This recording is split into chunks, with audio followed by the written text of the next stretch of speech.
نفلی طواف تو آپ کرتے رہیں، نفلی طواف تو آپ کرتے رہیں، لیکن جب اگر آپ مکہ چھوڑ رہے ہوں گے تو مکہ چھوڑنے سے پہلے آپ طواف وداع کر کے پھر اپنی بس میں سوار ہوں۔ جی آخری عمل جو مکے کا ہوگا وہ طواف وداع۔ خواتین کو مخصوص ایام کی وجہ سے اگر وہ روکتی ہیں، ان کو پریشانی ہوگی حج کے معاملات میں، گولیاں کھاتی ہیں، حیض روکنے کی اہل علم اجازت دی ہے، وہ کھا سکتی ہیں تاکہ وہ عبادت کو آسانی سے کرتی رہیں۔ لیکن کسی خاتون نے طواف افاضہ نہیں کیا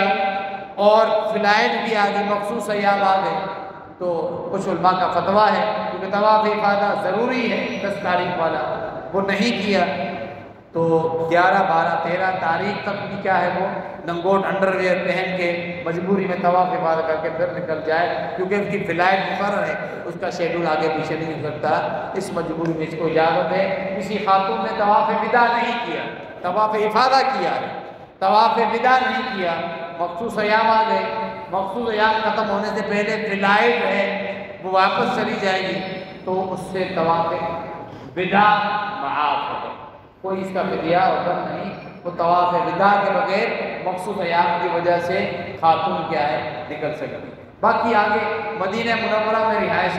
مدینہ منورہ جانا حج کا لازمی حصہ نہیں، عمرے کا لازمی حصہ نہیں، مسجد نبوی نمازیں پڑھیں، مسجد قباء میں گھر سے وضو کر کے جائیں، عمرے کے برابر ثواب ہے، جبل احد کی زیارت کریں، ورنہ یہ ہم سے محبت کرتا ہے، ہم اس سے محبت کرتے ہیں، وہاں معروف مارکا بھی ہوا تھا۔ باقی آپ تاریخی مقامات ہیں، نبی علیہ السلام کے روضہ مبارک پر سلام کرنے جائیں، درود و سلام جتنا اللہ موقع دے پڑھتے رہیں،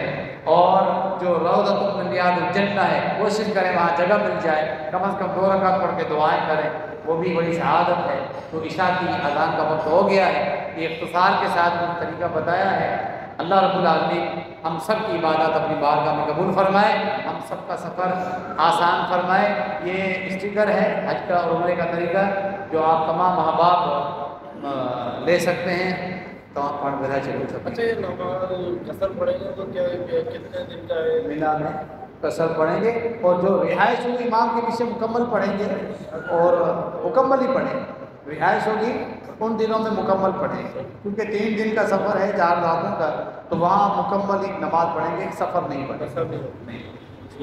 چاہے مدینہ مکے کے درمیان سفر پڑھیں گے، اور حج کے دنوں میں مینا میں قصر نماز ہے، عرفہ میں اور مینا مزدلفہ۔ ہاں وہاں قصر نہیں، صرف حج میں قصر، وہاں قصر نہیں۔ آپ نے جیسے بتایا تھا کہ خیموں میں وہ اپنی نمازیں پڑھیں گے تو وہ جماعت سے نہیں پڑھیں گے، جماعت ہو تو بہتر ہے، کچھ لوگ جمع ہو جائیں، مل کے جماعت کریں، کوئی ایک امام بن جائے، ٹھیک ہے۔ احرام تخت سے اوپر ہونا چاہیے، احرام تخت سے اوپر ہی ہونا چاہیے، وہ تو ہے تخوں سے اوپر ہی، مردوں کا تخوں سے اوپر ہی ہوگا احرام۔ وہ جو آپ پانی لگانا ہے زمزم کا جسم پہ، ہاں تبرک کے لیے ہوتا ہے، تبرک کے لیے، اس سے تبرک کی نیت ہو، بالکل بالکل تبرک کے لیے، زمزم سے تبرک کی نیت کر سکتے ہیں۔